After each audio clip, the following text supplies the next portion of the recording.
arkadaşlar, ben Mert. Bugün sizlerle, daha doğrusu bugün değil ya. Biraz önce de video attım. Aynı gün üçüncü videom bu. Yani bu videomda sizlerle Clash Royale oynayacağız arkadaşlar. Ben kaybetmeden hızlı başlayalım. Yine 4 video yetiştirmem lazım. Bu üçüncü video var benim. Arkadaşlar izleyenler abone olursa yani bir 25 aboneye ulaşalım. 25 abonede sizlere canlı yayın açmayı planlıyorum. 25 ya.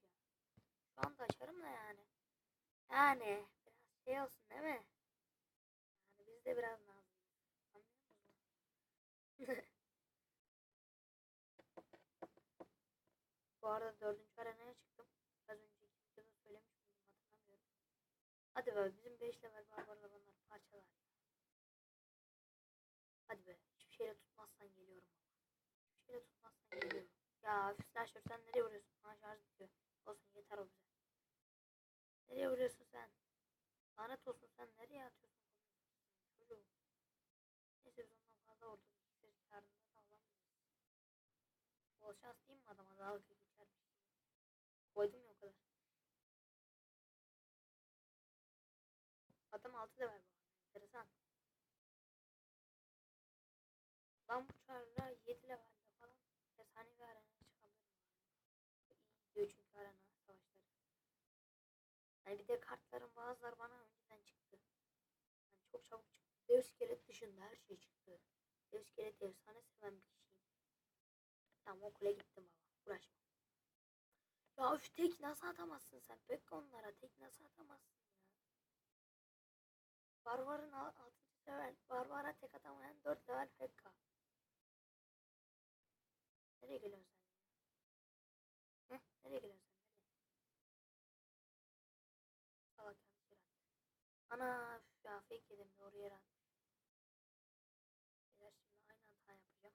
Biraz böyle bir verelim. Aha, atmadı salak. Tamam, güzel.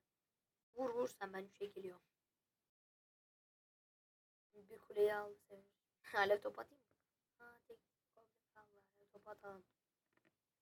Biraz önce sesim çok kötü çıkmış arkadaşlar. Şimdi inşallah güzel çıkar.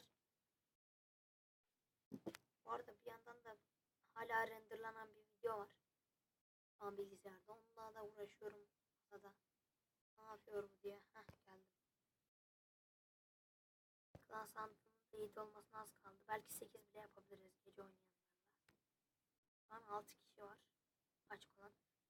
Şu klan liderin işsizliğini görüyor musun?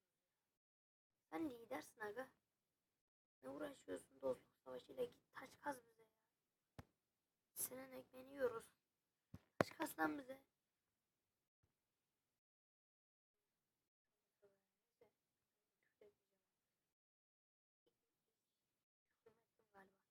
Belki sesten dolayı duymayabilirsin.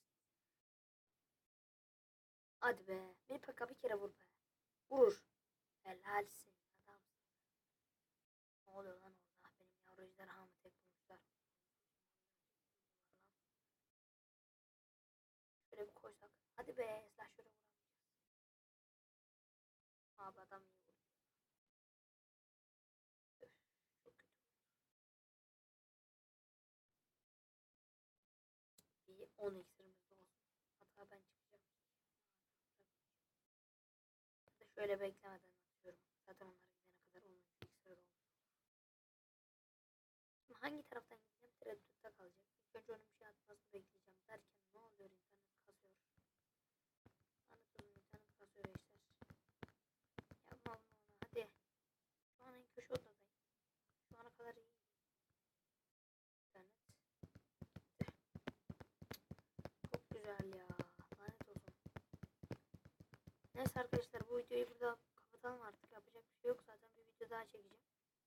Kusura bakmayın. Abone olmayı unutmayın arkadaşlar. Güle güle.